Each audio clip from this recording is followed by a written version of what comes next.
have Lilia for Magic, and both have solid burst. An ult from Beatrix from at least half of her arsenal would just shred through Estes even with an ult. So Cade, that's a problem that they have to solve.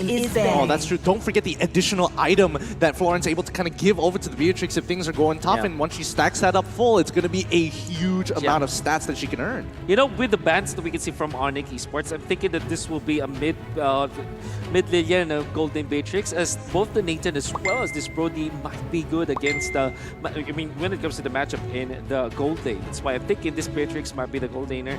Kind of means as well that this Lilia and Florin will be the duo in the mid lane. If you're looking in that direction, you might think that Sans' hero will be more on the playmaking side, more the physical side. I'm actually looking for the Yisun Shin now. Oh yeah, you said it, the Yisun Shin, and that's going to add to their overall strategy, and Kay just read into it. Yeah. Cabral is onto you. Yeah. Godman Cabral is onto you. Just makes total sense here. Yeah. Look at the Lilia and Florin, you need that extra objective-taking hero, and that will be perfect. Wonder what will be the next pickup. Looking for an XP laner now for Onic Esports that might deal with against the Phobias. I'm looking at heroes like Thams that don't really necessarily rely on dashes. Maybe a Yuzhong.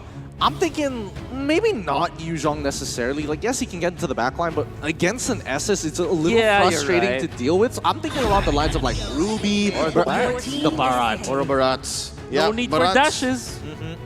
Yeah. He actually doesn't want. He'll actually just welcome Tekash on the Phobius here. But now Cade, I'm thinking they might want to get the Clint here. They want to win that gold lane matchup between CW and Louise. That, or they pick up a mage and then they give Mikey something that can go toe to toe, something that can peel to help out with possibly a support type Estes. But if we do that, if we think that way, who's gonna be in the jungle? Yeah, that's the thing. I'm thinking maybe along the lines of like potentially Roger here, which I don't think is not that bad for Key. Or a jungle Paquito. Or a jungle Paquito. Yeah, maybe get the Clint, or maybe just percentage damage to at least answer this Ruby. I like the Ruby. So what happens is now if the opponent doesn't have dashes, so Phobius, you now rely on the Ruby because Ruby literally has got this all of the pools and all those mini displacements, which is a combo that we already saw before. Phobius and Ruby, it just they just amplify each other. So that's a nice pickup from KJ. And as expected, it will be the Clint for Onic. What they're looking for now is their jungler. And it's going to be the bait. That's really smart from Onic. That's really, really smart because, yes, we're seeing Key. They've got initiation enabling tools for this Phobius, who's going to be a majority of their damage dealers later on to the game because Clint can only shoot one person at a time, but that demonic force is literally forever. Works off of the KO punch, works off of the I'm offended as well. A lot of ways to start things off, but it is shut down by the deadly catch if the initiation works. Yeah, and something tells me the fact that you had to name a grocery list of things that has to happen for the Phobius to actually pay off means it's just so much more difficult for Cade to execute. There's so much that they need to do to make Onic Esports just hurt. It's not even a sure kill because again, there's a Florin on Kiboy here. Yeah, it is, but again, it's really like trying to figure out, is the healing going to be enough? Whose healing is better? Is Florin going to be a little bit more effective in the later stages of the game with that extra item, or is S's raw power of healing going to be more than enough? It's time to get right in towards this game. It is going to be Cade up against Onic Esports. Only one of these teams will be getting a point at the end of this day. Is it going to be an upper bracket run? Only one way to find out. One thing that is for sure is that this Florin will be perfect for the composition of Onic, as its healing abilities will not be stopped by any anti-heal, which is great because you can now give it to either CW or Sidrian. But interestingly, this will Onic Esports gonna get some. They're getting a little bit of a a little bit of a page from their brother's notebook as they do port out deploy this Golden Lilia. Yeah, I think this is really smart here, but Sans was able to get the Litho Wanderer for himself. A little sad for King because he would have liked the extra EXP, but overall, I think it's a smart play that they throw Drian in towards the mid lane, they put Beatrix in towards the mid lane and send Lilia up top because at least there's consistent wave clear with the Beatrix. Yeah. What really happens now is that your Clint, which normally has got the advantage when it comes to a marksman versus marksman matchup in the gold lane, will not have that because CW, it's always a threat. That's the thing with Lilia, right? You don't really need a level 4 to be a kill threat in the lane. Just having 2 skills will belt like unlimited amount of damage and poke in the early stages. Yep, and looking at Onic Esports, the threat that they're putting in mid, it's so sustainable. Not talking about life, I'm just talking about the amount of damage that they have. And look at this, they opened up the jungle. Yep, Mikey now in some trouble. He's trying to get on it, but Drian flickers right on top of him. Prime can only do so much with the well. That's going to be the first blood by Razor. And exactly how this happened is because Cade, the kind of jungle, the kind of mid that they have, is so soft. There's no threat here between the Ruby and the Estes early on, but what they do have is burst. Yep, yes they do. They've already taken out Keyboy so quickly on, and that's the thing. Florin, she doesn't have a lot of HP and cannot give a lot of pressure, and she scales so much better for the late game. But now, Prime, now it's a little bit of trouble as Drian dashes forward, and Takashi gets him with the Divine Force, finds the Astral's Eye, locks him down, and gets the initial kill as well. They have full control over the turtle. The trade-off now for Onic Esports is a death on Drian for the purple buff that they were able to steal away from this Paquito. And interestingly, Cade, you're gonna give up the turtle control that I thought that they will be that they will be finishing. Unfortunately, it wasn't the case in Onic Esports. Even after the death of Drian, they are gonna be happy about this trade, specifically because they have a buff advantage over this in this Bane versus Paquito jungling matchup, and they now have recovered their control of the turtle area. I think this is great. Keed is playing a really smart game by saying, hey, we know you want to get this turtle, but more importantly, we want you to kind of group around it, right? Exactly. We want a place where we can engage on you and play for our goal play. But now here comes King and Takashi holding back. They see what's going on. Estes is there, but wait, Boots has already found an initial catch. No, he doesn't catch him with his ultimate just yet. King and Takashi walk away. Turtle slain by Onic Esports this time round. We've only got SCB to thank for. Despite all of the rotations that Keed had, again, also as surprised as Wolf that they did not take the turtle priority, Onic Esports just bounced back. Again, they gave that free kill onto Drian, but just the same, they got back into a position. Prime for them to take down and pressure Luis here. No pun intended. Prime is all the way back in mid. It's very difficult for Luis to get away with this.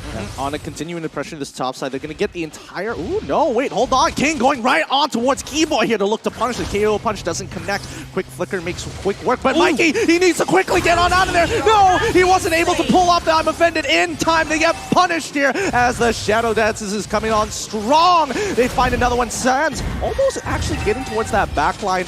Doesn't...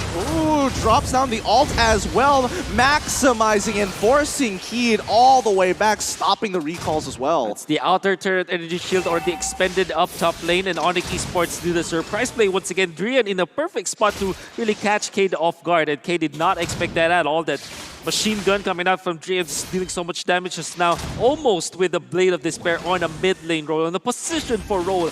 That means that damage in the early stages of the game, around the 5-minute mark, the second turtle, that is going to be scary. Here we're seeing the effects of the switch up. CW going at the top first. It was definitely a good idea, but now, oh, they finally catched him. Onic Force comes on through. The Black Shoes is going to make sure that he manages to walk out of that entire fight. Boots needs to get Takashi. No, he doesn't find it. Takashi is in the back and now has full range and full damage to allow King to start jabbing through the enemy lines here. A good play coming out from Key to punish Onic Esports. This whole time, Drian was just pushing up top, and this is what I was saying earlier before that fight broke out. CW with the switch up bought time for Drian to just become a threat, a walking artillery, just a wrecking ball of a marksman. And early on, you add that up with the Bane, just having prime position, just having priority on almost any objective, and you have the situation right here. Bottom lane, this is one of the few times that Cade can actually find something. Yep, CW quickly using the Black Shoes. He just gets the kill and just walks on out. Style play of CW, I think he's not done. As definitely Boots is here. But you can see the the moves coming up, the footwork coming up from CW. The movement, as some may say. I was about to say that sometimes Onic Esports has this mood wherein instead of putting all the core damage per second or DPS role was given to CW, it's transferred sometimes to Brian, but CW just showed up the moves. Yeah, I mean, these moves are going to be locked down quick. Oh, wait, Mikey finds the I'm offended, allowing Takeshi to get into the back line. T-Boy now in some trouble. Astroside does not connect, but he goes back to try and protect the rest of the team. CW's in trouble, but they've already taken out Mikey and as well as King. It's too late. Takeshi needs to resolve the situation fast. Prime is going to help him out, but Takeshi does a good amount of work to open things up for Luis. Luis wanting to go a little bit more, does not find Drian. He manages to flicker on out. Oh, very good movements coming up from Cade. Specifically, Mikey going for that pullback, and it was Sands that actually was caught off guard. I mean, Onic Esports, they were doing a great job trying to manage against this ultimate coming up from Takashi, the Popies, and we're going to see it in the replay for sure. Managed to get out with the Florin. The Keyboy managed to stay alive long enough, but eventually they were punished because they wanted more kills. And Takashi just popping that jump one, that last jump in the right moment so that he's going to be able to sustain himself for quite a long time. As the overcommitment from Onic Esports makes them say goodbye to Sands just one time in there. It's a mix of overcommitment and something that Cade just saw first. But yo, what's up? What's surprising? Look, that snipe coming up from Drian. You see him like maybe take up maybe 30% of the health. Oh well, I mean that's not all. But they find Boots initially with the I'm offended, but he does use Dakota's welcome. He finds it. He collides into the deadly catch. This might be the play that breaks the camel's back as Drian finds another immense kill. That's 3 double. Give it to them. It's going to Onic Esports.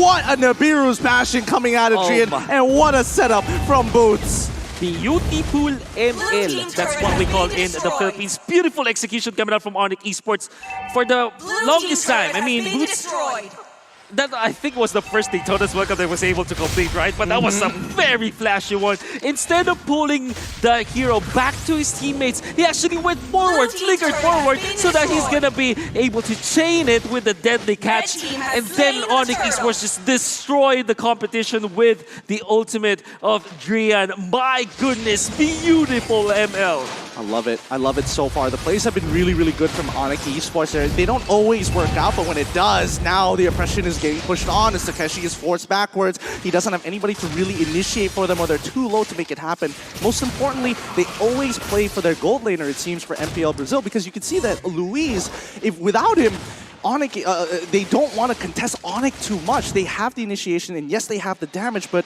even King can understand without Luis and without him going forward, it just ain't worth the time. At this point in the game, 9 minutes, it's going to be between Luis and Tekash finding the perfect window. It's Luis right now who's easier to get that. We haven't seen him actually burn a flicker in quite a while. It's still up, but here's a pull in by Mikey. They've already set this up. Drian, he's making sure he is making Bennett as useful as possible. Nibiru is whipped out here. CW is trying to zone them off. He knows he's got the black shoes, so he's very confident as Mikey taking the brunt of that damage. Nibiru's passion gonna chomp him down at the edge. Pixel frame perfect as Drian whips back the sniper rifle and continues the pressure. In the efforts for Cade to find this perfect window, it's Mikey and Prime who's actually suffering the most. It's because it's these two, the mid duo, that has to set it up. If they can't, then King can't even clean up house, but look! They find it, they find the initial setup. The demonic force is already coming out, but CW is drawing a line in the sand. Takeshi goes down! A killing spree for CW, who flickers on out of the way as they continue to pressure mid-side. Mikey, he walks up forward, they take control of the orange side. They don't break open mid-tier 2. However, look at the difference in terms of structural gains. Yeah, like looking at Drian, I think he really missed this hero. I mean, for the first half of MPL Season 8, he's playing at that in the position 4 role, and it was, you know, it was banned out. It was automatically banned because of some bugs, and now in M3, they're really flexing this Matrix. I mean, he's using almost all of the important weapon of choice in the right moments. I mean, you can only have 2 at a time. Oh my goodness, that was 2K. 2K! That was half of Luis's HP. 2K in one shot. Out of nowhere. Oh, that's not fun. That really does feel a little oppressive, but now they're going to be contesting for the Lord. It looks like a storm is brewing here as Cade looking for options. King looking for the backside, but Sans already sees him for it. Drops down the deadly catch and almost one-shots him with the ROM. CW as well. Jin taking good amount of damage for Takeshi, but Black Shoe is going to be popped back up to full. Key Boys healing as well as achieving the favor. More than enough, and Sans wins the 1v1. Misplaced. Jungler diff. Yep, that's King getting cornered and didn't even need the rest of Onic Esports. I'm feeling for Tekash though. Tekash here, he's built his Clock of Destiny. He already has the Ice Queen wand, building up into an Oracle if I'm not mistaken. And these fights, he's not even ready to take these, but they get a pick-off. Okay. They find the pick-off indeed, but now Mikey is just trapped. He's going to get hit by the Daytona's welcome here, even breaking his immortality. Nibiru's passion to finish him off real quick. I mean, Keed, they wanted to get the revenge. They heard the jungle diff and they're like, no, we'll show you, we'll punish you for this. Yep, it definitely did show up. Oh, look at that! Well, he proves it again! Yep, they're just treating one for one each and every time, but now Drian, he's allowing Boots to get hurt here, but here comes Takeshi! It's now Demonic Force again. He cannot proc it a second time, gets it onto Drian. Somebody needs to make it happen, and it's gonna be King with a KO strike to knock him to his feet. VK finally on top of the Lord. And look at this. This is perfect. 12 minutes in. They are going to take the enhanced Lord. So lava skill. No, they can't just steal as it, right? soon as King, just as soon as we said that it's a jungler diff, King eventually he gets angry. What are you talking about? And then he gets a 2K. Eventually gets the Lord for the team. My God, they're awake. Yeah, exactly. That's the thing about Kid. You hear they make that one initial mistake, and then they determine they don't need to say a word. They don't even need to speak the language. They speak the language of Mobile Legends, and they're like, nah, that was a one-time thing. Let's show you how we really play. They picked up. I mean, it's non-verbal. It's Onic Esports opening up, and they got messy. They got messy back to back to back. They thought they could trade one for one, and now it equated to some farm on Tekash, some farm on Luis, and Mikey understanding now how Onic approaches team fights. Yeah, it's really identifying these problems and making sure you have a solution to them. Luminous Lord going to be breaking open that Seer 2. You can see that he is trying to corner them, opening it up, or trying to open up the map as much as they can. Have that space, but that mid-tier 1 is starting to become a bit of a problem here. Takeshi taking the crab cannon damage. His Boots is going to be clearing up that wave. That is going to be end of that Lord power play from Keed. I can see that this is the time where K wants to group up. In the Philippines, when Blacklist International uses the Estes, we have this Ube time where around the 7-minute mark, they will group up and just take objectives one after the other. It's quite late here for Cage, but it doesn't matter. They're still as strong. They now have the items. They now have the firepower.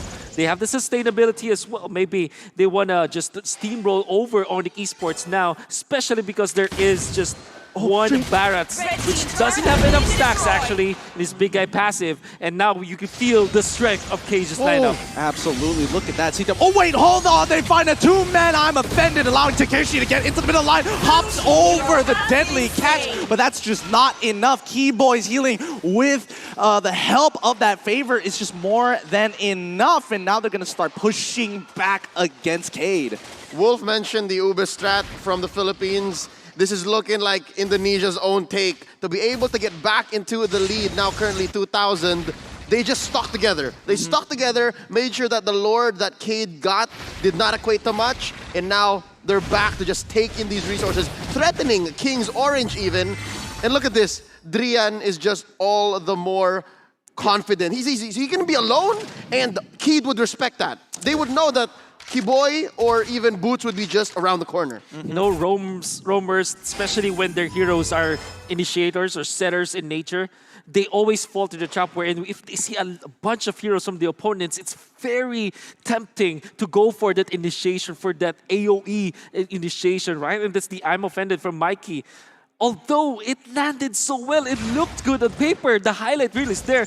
It wasn't the right decision for Cage's. Onic Esports were far too ready. Yes, they did land the I'm offended onto 3 heroes, and that allowed for Tekashi to start the fight, but the rest of Cage weren't ready for that initiation, and that rendered Tekashi in a spot where Onic Esports easily took him down. Even under the turret, nobody will survive against 5+1. I think the most frustrating thing of all when you're dealing with this Onic Esports lineup is the fact that the deadly catch, they can hold on to it. That's like their nuclear warhead. They're holding democratic power here and letting the rest of the nations know, you do something, you try to make it a single attempt, we're dropping the deadly catch. Exactly. You have to respect it. And unfortunately for Takeshi, he wants to go for these bigger fights, but if his team cannot follow up, it's not going to matter. But Onic Esports now starting to disrespect the borderlines here as they walk up in towards purple buff side, giving it over towards Onic. Actually, it's Tekashi who secured it. Wow, the answers I didn't know. Exactly. That's crazy. I think you can chalk that up to his arsenal, which is maybe 1/3 defensive, 2/3 magic damage. Yeah. So they kind of want to make these demonic forces count. And I think the word you were looking for, Gideon, is a deterrent. It's not even an engage tool. It's something that, okay, yeah, Mikey might get a nice 2 or 3 man, I'm offended, but the answer is always going to be the DC, the deadly catch. That's exactly the word I was looking for here. But now the most important thing for either one of these teams is to close out the game. It's 16 minutes, and now the Lord is under Onic Esports' control. They've got the entire side completely covered here in Boots. He's walking up to Mikey trying to look for options. Mikey, can he find it? He finds Keyboy here, but it doesn't matter. Daytona's Welcome is going to be locking down on towards Mikey for now, but they can't get into the middle of the fight. King, he wants to go in. Takashi has to force the situation onto CW, who already used the black shoes early on. Onic may have the Lord, but Key have the fight, and now they have to make this work. Onic needs to figure out how to work 4v5. Yeah, I think they're going to lose the Lord this time. Unless, of course, they will try to fight. But Mikey, as well as Prime, they're kind of ready with this. King as well is catching up. Oh, they find it. It's going to be Moonton. Deadly catch is already out. This might be a great opportunity. But Drian, he's coming back in towards this side. It's like, okay, yes, Onic Esports did have a Lord, but we can wait it out. Oh, just a little bit off. Just to cancel the teleport. Unfortunately for Cage, they initiated under the turret. And Onic Esports really obliged that the turret that you were talking about, that counter initiation, courtesy of the deadly catch, really stopped that aggression from Cage. It still is a pretty even game at this point. It's true. They really need to breathe here. They really need to find some kind of footing against Onic Esports, and I think there's only a few situations where they can actually take advantage of neutral objectives, if I'm correct here, Leo? Yep, it's exactly what Onic Esports did earlier to Cade's first Lord. So taking that fight underneath the turret was exactly what Cade needed to do. And right now we're back to square one, but Mike is in trouble. Yep, he's going to be losing his immortality here. His team cannot bail him out of this situation. And that's going to be one of their biggest engage tools gone down into the gutter. A massive opening for Onic Esports because it also means that the Phobies will not be as effective. The lack of Ruby means this ultimate is going to be much harder to execute. Well, let's pray the King is going to be able to find multiple as the deadly catch comes on through. CW abusing the fact that with his deadly shoes, he initiates into that fight, trying to get an inhibitor somewhere across. Drian continues to punish that mid inhibitor once again, and yep, he finds it once again. Bennett, absolutely effective weapon at destroying these turrets from afar. They have taken all inhibitor turrets away from Cade, and now Cade will have to play at a significant wave disadvantage. In a snap, they are able to clear out all of the inhibitors for Cage, and this is off of just the kill onto Mikey, an immortality kill at that as well, which means that that's about 2,000 gold for Mikey that's thrown down the drain, especially now heading into 20 minutes where 80 seconds in, we're going to see the Lord. Onic Esports' wave will always press against Cage. It means that Onic Esports will have a better time controlling this Lord area should they feel the need to wait for that. Thanks to the Demolition Man, aka the Last Kage, Drian with his Renner, taking down all the inhibitors. As Wolf mentioned, this is permanent damage to Cade's economy and wave management. There's so much that they have to commit to try and not let minions from Onyx's side take down their base. And what does that mean for their whole strategy? Again, we've seen throughout this 20-minute bout that Cade wants and needs so many parts and elements of their lineup to work out to win team fights. And now that they have to send 1 or 2 people back to the base every now and then to clear, it's going to be all the more difficult. It's about that timing, and yeah, you're absolutely right. Earlier I was mentioning about Bennett, but yes, you're right. It was Renner actually giving him that extra bit of rage. So far, we haven't seen Drian actually whip out Bennett just yet, and I don't think he needs to at all. He's got more than enough damage, and more importantly, he's got the extra item coming in from Keyboy, so he's going to be doing even more physical damage with Renner alone. And that's percent-based damage, by the way. That's 10% on late game. That's why I think Florian is very strong in the late game. You have that healing. You saw that fight where Cage was able to deal the damage, but Onic Esports just stopped up, just plainly because of that ultimate from the Florian. And this is one of the few times where I completely agree with Armandafel. Yeah, it's, oh boy. I mean, Florian is really enabling this Beatrix, who used to be like, yeah, she doesn't really scale that hard towards the later stages of the game, but now with the extra 10% worth of damage, holy. It's this same point that makes Beatrix such a beast, even in a lineup like this, wherein she's the actual last stand. She's the last bit of damage that you need over the Lilia and the Bane, because she doesn't need her kit. Her ult is a one-time, big-time thing, yes, but her basics, as we mentioned, just hits like a truck. Yeah. They really do, but you can see that Onic, they understand that if they sit on top of this, they might be in a little bit of trouble, right? And yes, they have the deterrent sense, but if it's baited out too early, Cade has an opportunity to get on top of them so far, and that's where you see the juggling and fluctuation starts to happen. Oh wait, Deadly Catch actually already being used. Sans might be in some trouble as King is going to chase him around the clock, and Keyboy finally going to top Sans off. Would have been a perfect catch for Cage. But now without the deadly catch, are they feeling confident this time? I'm not sure if this is the right decision for Cage. I don't think so either, but you're already seeing Boots. He finds it again! The combo of the Daytona's welcome into Nibiru's Bastion is going to end that quick, but they've gathered all together. CW finds his initial kill, but Takeshi coming in hard with his damage. They stole the Lord. Louise has pulled through, but they cannot survive longer than this as Onic Esports have no more ult, no way to push back the fights. There you have it. It's going to be Cade, and Louise gets his double killed. The base is wide open, but Ruby is going back to go and get a Keyboy, and as well as CW finally get back. But this Luminous Lord is huge, so big for Cade. Let me just say, this is Cade getting so much out of this trade. Takashi, worth it to take down 3 plus the Lord. Yes, a little bit of a mini heart attack there with Mike having to go home and defend, but let's look at that fight one more time. We could have sworn that it was going to be Onic, especially after Boots got that Daytona's welcome. But here we see, we thought Louise was late, but no, Louise was just on time to be able to rain down the damage on a majority. 4 members now down from Onic. Oh my goodness, somebody's died! You have it! Here you have it! Your Brazilian representatives here! It's going to be Cade! GG! Well played! Wake up, ladies and gentlemen. This is the reality of M3. You are seeing correctly, guys. Your screens are not broken.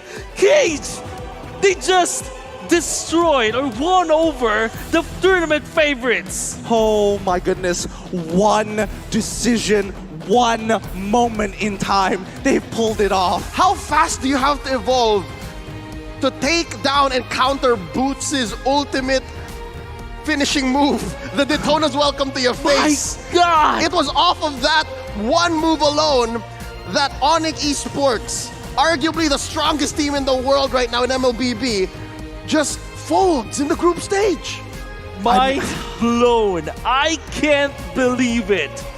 Wow, they lost Takeshi so early on into that fight. They got a literal perfect combination of a deadly catch with the collision stun coming in from the Daytona's welcome and the full length of Nibiru's passion coming in from Drian nonetheless. That's all the rounds landing. Everything. Oh my goodness, well played. It's okay, so the main difference from the previous fight is that Estes was taken down first, but in this case, in the last fight, Estes was able to just heal them all up. And the big thing is that Drian was caught in the center. We were talking about how it is important for both CW as well as Drian to be